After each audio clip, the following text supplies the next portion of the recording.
tous, nous parlons aujourd'hui du virus de l'immunodéficience humaine et du syndrome d'immunodéficience acquise, autrement dit du VIH-Sida, qui fait des victimes à travers le monde. Oui, le VIH-Sida est une réalité qui endeuille des familles et fait des millions d'orphelins.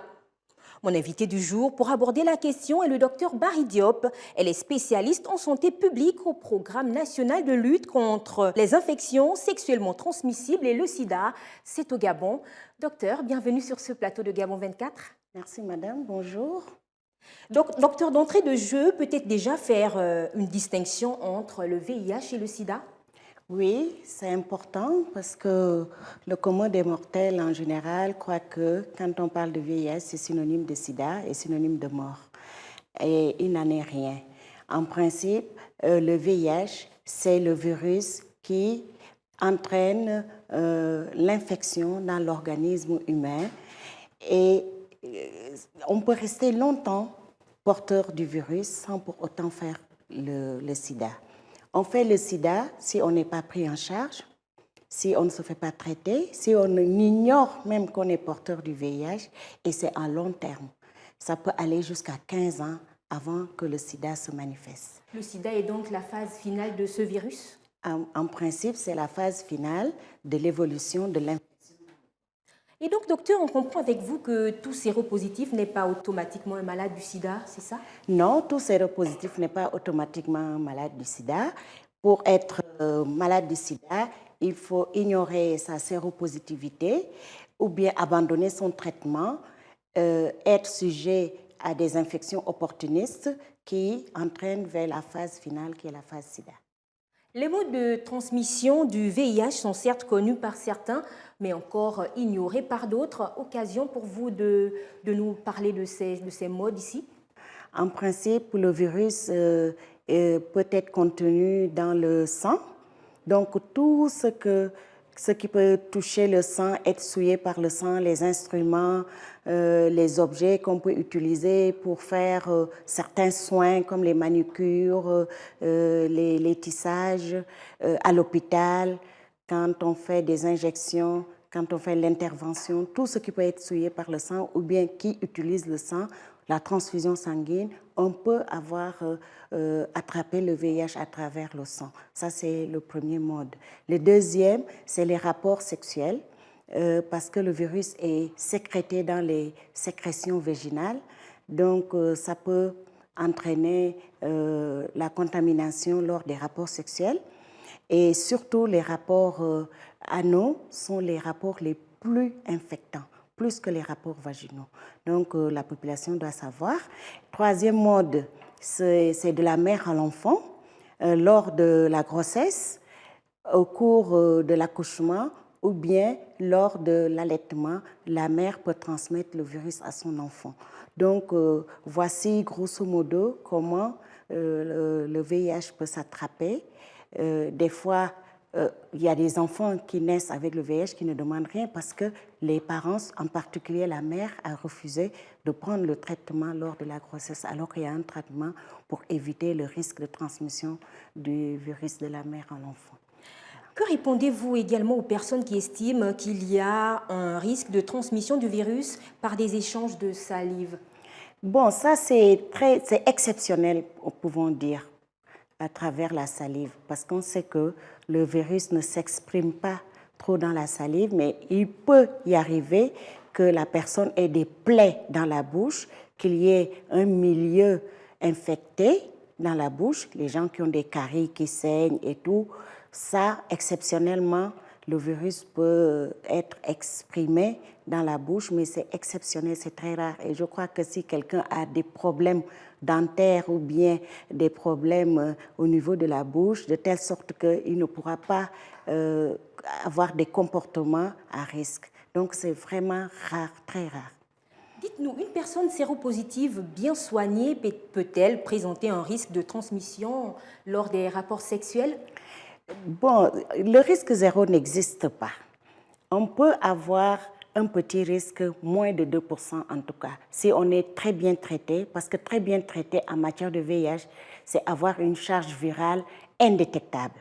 Ça veut dire qu'on n'a plus la quantité de virus énorme qu'on avait au départ quand on est infecté, parce qu'on a pris les antirétroviraux qui ont fait baisser la charge virale et la personne n'a plus assez de virus circulant dans le sang. Et lors des rapports sexuels, il y aura moins de risques de transmettre le virus. C'est pourquoi nous demandons aux gens de se faire suivre, de bien prendre leur traitement pour arriver à avoir une charge virale indétectable et de la contrôler aussi au moins 2 fois l'année, la charge virale. Et donc, c'est lorsqu'on ne prend pas son traitement qu'on peut exposer son conjoint? Bien sûr, c'est quand les gens refusent de prendre le traitement par déni de la maladie ou bien qu'ils abandonnent le traitement de temps en temps, les abandons de traitement 2 mois, 1 mois, on prend 1 semaine, 2 semaines. Là, on a toujours une charge virale élevée et on expose son conjoint ou son partenaire lors des rapports sexuels. Et les symptômes du VIH, à quel moment surviennent-ils? Alors, les symptômes du VIH peuvent survenir dès l'infection. Dès qu'on est en contact avec le virus, on peut avoir un syndrome pseudo-grippal, ça veut dire qu'on fait un peu de fièvre, la fatigue, voilà, des maux de tête, etc. Une petite diarrhée, ça c'est la phase aiguë. Mais le plus souvent, on peut l'attraper sans avoir aucun symptôme. Le virus reste dans le corps humain et continue à évoluer et à détruire nos cellules de défense qui sont les lymphocytes et évolue à bas bruit. Maintenant, lors d'une infection quelconque dans la vie, au cours de l'évolution, on peut avoir à développer des symptômes par rapport à notre immunité qui est devenue plus ou moins basse parce qu'on a le virus qui a détruit certains lymphocytes qui ne peuvent pas nous défendre. Mais à longueur à long terme, si on ne se fait pas traiter, si on ne prend pas le médicament, on peut arriver à la phase qu'on appelle la phase de sida maladie. Et cette phase, on a des infections opportunistes, on a des manifestations cliniques qui sont visibles, des problèmes de peau, hein, le psoriasis, on a des diarrhées à répétition, on peut avoir un amaigrissement patent que tout le monde remarque, on perd beaucoup de poids. Brusquement. Et brusquement, bon, en fait, ça évolue à bas bruit, mais après, ça devient visible. Donc, et d'autres manifestations, des mycoses sur la peau, sur les muqueuses, etc., qui vont alerter les gens, l'entourage, et qui vont commencer à se poser des questions. On comprend donc que le VIH fait des personnes symptomatiques et également d'autres asymptomatiques. Quel est le cas le plus fréquent? Ce sont les personnes asymptomatiques qui sont les plus fréquentes pour le moment. Mais ça, c'est au début de l'infection. Mais quand on évolue à long terme, la maladie forcément s'exprime à long terme. Après 5 ans, après 10 ans d'infection, après 15 ans, on commence à faire la maladie qu'on appelle la phase de sida. Donc, on n'aimerait pas que les gens arrivent à cette phase, étant donné qu'il y a des médicaments qui sont disponibles et qui sont gratuits. Il faut se rapprocher des centres de dépistage, faire son test et avoir le traitement qu'il faut pour éviter d'arriver à la phase maladie. Avec ou sans symptômes, j'y arrive. Il est donc nécessaire pour la personne de faire un dépistage, c'est ça, pour connaître son statut sérologique? Bien sûr, le sida ne s'écrit pas sur le front des gens. On peut avoir, c'est pourquoi on appelle état séropositif. Ça veut dire qu'on est porteur du virus, mais on ne fait pas la maladie. C'est pourquoi tout à l'heure, on a fait la différence entre sida maladie et être séropositif. On est porteur du virus. Et pour connaître son statut, il faut forcément passer par le dépistage. Donc, nous appelons toute la population qui ne connaît pas son statut à se rapprocher des centres de traitement ambulatoire dans les provinces, les hôpitaux dans les provinces, à Libreville, dans les centres de traitement ambulatoire, les hôpitaux et le programme national de lutte contre le VIH-Sida et les IST aussi offrent le dépistage gratuitement. Donc, nous appelons tout un chacun à se faire dépister pour connaître son statut. Et il ne suffit pas de connaître son statut une seule fois et dire que je suis sain, c'est fini. Non, quand on connaît son statut, s'il est négatif, il faut adopter le comportement responsable. Responsable, ça veut dire ne pas avoir des risques de contracter aussi le virus et vérifier aussi au bout de 6 mois, 1 an, le statut, si c'est toujours le même, et éviter d'avoir une vie qui peut exposer à la contamination. Chers téléspectateurs, vous l'avez bien compris, il est possible de se faire dépister au niveau des centres de traitement ambulatoires que compte le pays. Docteur, en cas d'infection au coronavirus, quel est le risque pour une personne atteinte du VIH? Oui, et pour le moment, nous savons que les personnes vivant avec le VIH n'ont pas le risque plus grand que la population générale. Parce qu'actuellement, nous avons environ 3% de nos personnes vivant avec le VIH qui ont contracté le coronavirus. Pour cela, il faut être bien suivi. C'est pourquoi nous donnons l'information au niveau des centres de traitement ambulatoires pour qu'on leur transmette les messages de prévention de l'infection à coronavirus. Ça veut dire bien se faire suivre, prendre son traitement correctement, faire son bilan de suivi biologique, revenir voir son médecin quand c'est nécessaire et respecter les mesures barrières qu'on demande. Se laver les mains, porter le masque, éviter les contacts, respecter la distanciation sociale. C'est ce qu'on recommande à toutes les personnes vivant avec le VIH, aussi bien qu'à la population générale. Et il faut faire tout, prendre correctement le traitement pour avoir une charge virale indétectable et avoir des CD4 à un niveau acceptable, ça veut dire supérieur ou égal à 500. Dans ce cas, il y a moins de risque de contracter le coronavirus qu'une personne qui a 200 de CD4, qui a une charge virale très élevée, qui est presque à la phase de sida. Là, les risques sont plus élevés. Alors, docteur, vous avez parlé d'un nombre de personnes souffrant et du VIH et également des personnes qui ont contracté la COVID-19. Qu'est-ce qui s'est passé? Est-ce à dire qu'elles n'ont pas suivi leur traitement comme il se doit? Oui, vous savez, parmi les personnes vivant avec le VIH, il y en a qui abandonnent le traitement, qui disparaissent des centres de traitement, qui cherchent d'autres voies et moyens pour se traiter, alors qu'on sait jusqu'à présent qu'il faut se mettre sous antirétroviraux pour être bien, pour recouvrer son immunité. Maintenant, ces personnes qui disparaissent sont presque à la phase de sida maladie parce qu'ils ont des CD4 très bas, moins de 200 ou bien moins de 500. Ils attrapent beaucoup plus les infections opportunistes, que ce soit la COVID ou bien la tuberculose. Donc, ces personnes, certainement, quand elles ne respectent pas les mesures barrières, sont exposées à la COVID-19. Mais pour le moment, c'est très rare. C'est 3% sur les 24 000 que nous suivons actuellement. Depuis que la COVID-19 a été détectée sur le territoire gabonais, comment se fait le travail du côté du Programme national de lutte contre les IST et le sida où vous exercez? Oui, c'est vrai qu'au début de la maladie, on était un peu déstabilisés. Il a fallu réorganiser le travail, les interventions aussi sur le terrain, parce qu'avant le programme, dans ses objectifs, il fallait partir faire le dépistage en stratégie avancée. Ça veut dire qu'au lieu le plus proche de la population, dans les établissements scolaires, au niveau des lieux de rassemblement comme les marchés, etc. Donc tout ça, à un moment, on avait arrêté parce qu'on ne pouvait plus à cause des mesures de barrière et éviter aussi les rassemblements de plus de 30 personnes. Donc on a dû réorganiser tout cela. Actuellement, on est en train de voir comment repartir sur le terrain parce que les mesures ont été assouplies et on maîtrise mieux les mesures barrières à mener sur le terrain. Et les gens sont plus conscients aussi que la maladie, la COVID est toujours là. Donc, c'est vrai que c'est difficile, mais nous repartons, nous avons refait les nouvelles stratégies pour aller sur le terrain et pour recevoir aussi nos clients au niveau du programme parce que nous dépistons au niveau du programme aussi. Quelle lecture faites-vous des statistiques actuelles en termes d'infection au VIH, docteur?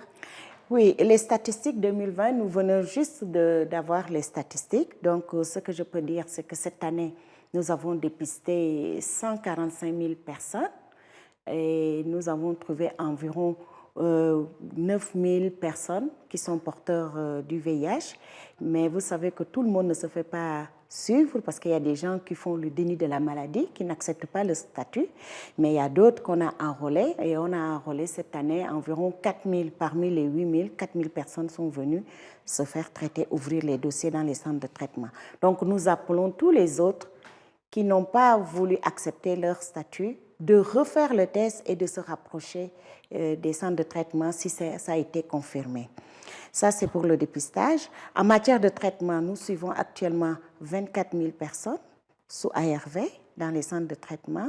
Il faut noter aussi que nous avons recensé beaucoup de perdus de vue. Ça veut dire que des personnes qui étaient suivies et qui ont, à un moment donné, abandonné leur traitement et ont disparu, qu'on ne retrouve plus. D'ailleurs, on est en train de les chercher avec les associations communautaires qui sont sur le terrain, qui nous aident, nous, le personnel médical, à aller sur le terrain et rechercher ces perdus de vue. Parce que ces perdus de vue sont très dangereux parce qu'ils peuvent continuer à disséminer la maladie et c'est ce qu'on voudrait éviter. Il y a aussi, parmi ces traités, il y a 608 enfants de moins de 15 ans, alors qu'on attend environ 2000 à 3000 enfants. Vous voyez que le rapport est très bas. Donc, nous appelons aussi les tuteurs qui gardent les enfants infectés par le VIH-Sida de les ramener dans les centres de traitement, surtout le centre de traitement pédiatrique qui se trouve ici à Libreville, au niveau du centre hospitalier de Libreville, qui est là, c'est une structure qui n'accueille que les enfants.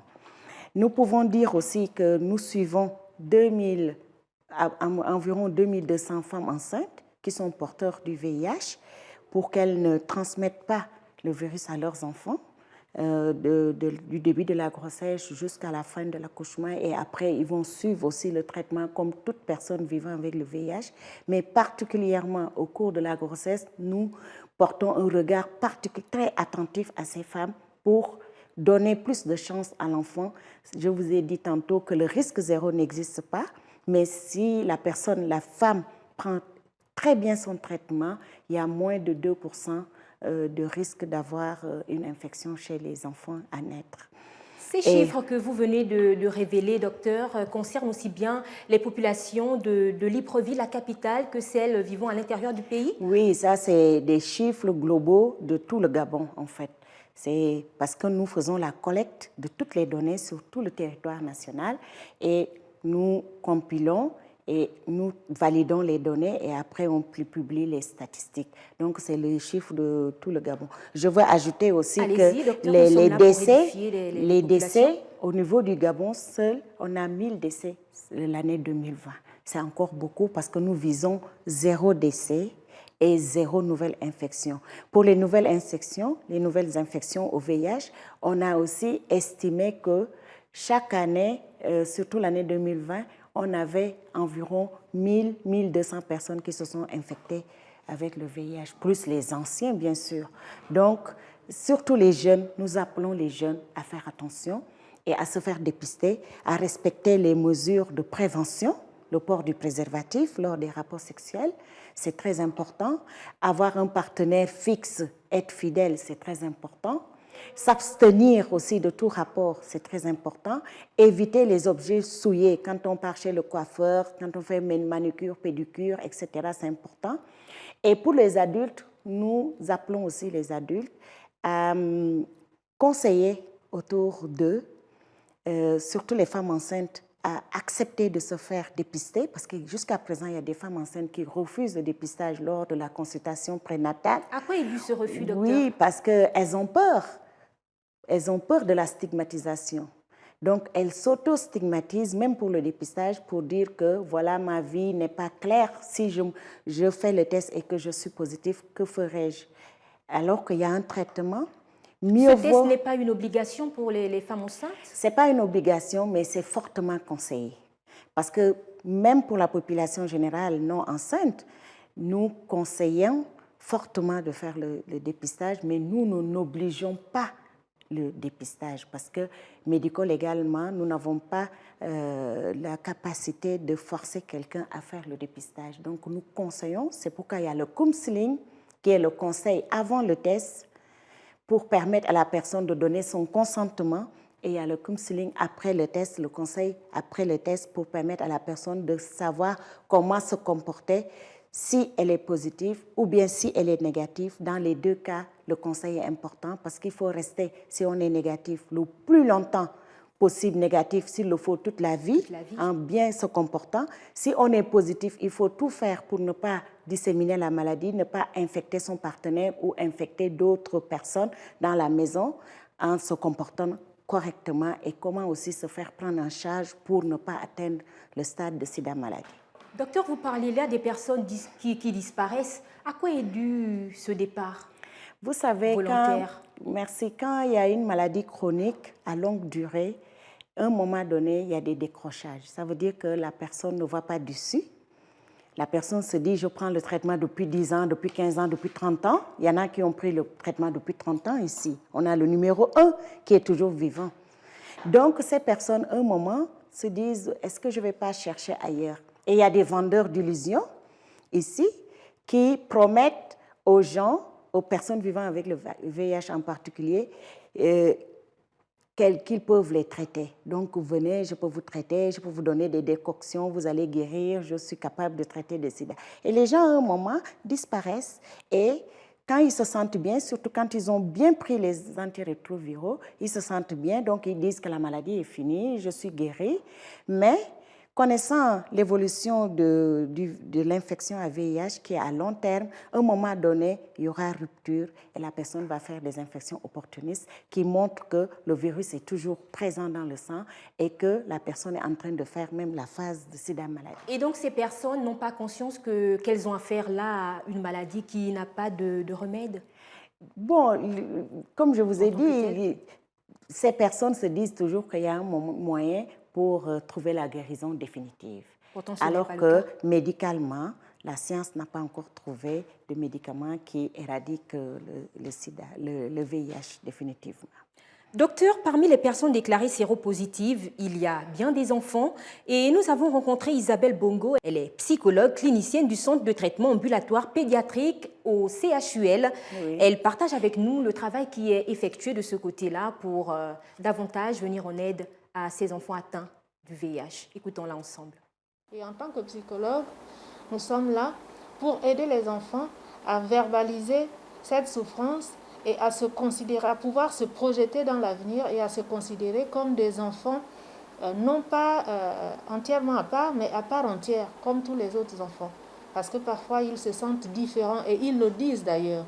Ils le disent, ils expriment leur différence de par le fait qu'ils sont obligés de prendre des médicaments tous les jours, de par le fait qu'il y a des restrictions peut-être sur le plan comportemental. Et donc, ils l'expriment. Et toutes ces petites choses, on va dire, vont générer une certaine souffrance qu'il faut aider les enfants à verbaliser pour les amener à s'aimer, pour les amener à s'accepter tels qu'ils sont, mais surtout à considérer que c'est des jeunes comme tout le monde qui ont droit à un avenir, qui ont droit à une éducation, qui ont droit à une vie de famille plus tard. Nous avons une activité ici que nous appelons le groupe de parole où nous réunissons les enfants sans les parents. Et là, c'est vraiment l'occasion de parler de tout et de rien. Vous avez écouté avec moi la psychologue clinicienne. Est-ce que de votre côté, au programme national de lutte contre les infections sexuellement transmissibles et le sida, il y a également cette attention-là accordée aux enfants?